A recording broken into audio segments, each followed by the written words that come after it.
2015లో అనుకుంటా మేము ఫ్రెండ్స్ని కాల్ చేసుకుంటే చాడీల గురించి కానీ గర్ల్స్లో, బాయ్స్లో అయితే గొడవల గురించి కానీ వాళ్ళ యూనిటీ గురించి కానీ, తర్వాత ఏదైనా లవ్ మ్యాటర్స్ గురించి కానీ, సీక్రెట్స్ గురించి కానీ, ఎగ్జామ్స్ గురించి కానీ, సార్స్ టీచర్స్ వాళ్ళ కన్వర్జేషన్స్, అంటే ఫనీ కన్వర్జేషన్స్ అట్లాంటివి, అదొక మూమెంట్స్ గురించి మాట్లాడుకుంటుంటే అప్పుడు జాలీయే వేరు.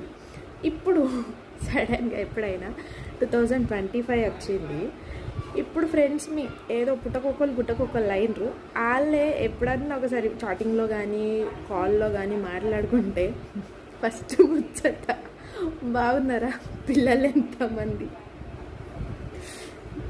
పిల్లలు బాగున్నారా, హెల్త్ బాగుందా, ఎన్ని ఇయర్స్ పాప, బాబు ఎన్ని ఇయర్స్, ఇట్లున్నది ముచ్చట. నిజంగా అప్పటి మూమెంట్స్ ఎంజాయ్ చేసి ఇప్పుడు ఈ మూమెంట్స్ వచ్చే వరకంటే ఎంత తొందరగా అయిపోయినాయి అనిపిస్తుంది. 2025 ఇంత తొందరగా వచ్చిందా, 10 years ఇంత తొందరగా గడిచిపోయిందా అనిపిస్తుంది. అందుకే ఎప్పుడు చేయాల్సిన ఎంజాయ్మెంట్ అప్పుడే చేయాలి. ఇప్పుడు అనిపిస్తుంది, అరే 10th కానీ ఇంటర్లో కానీ ఇంకా మనం మంచిగా ఎంజాయ్ చేసి ఉంటే బాగుంటుందిరా అనిపించి కదా.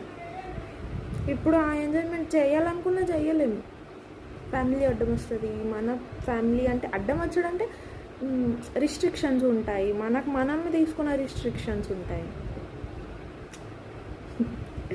Missing those days.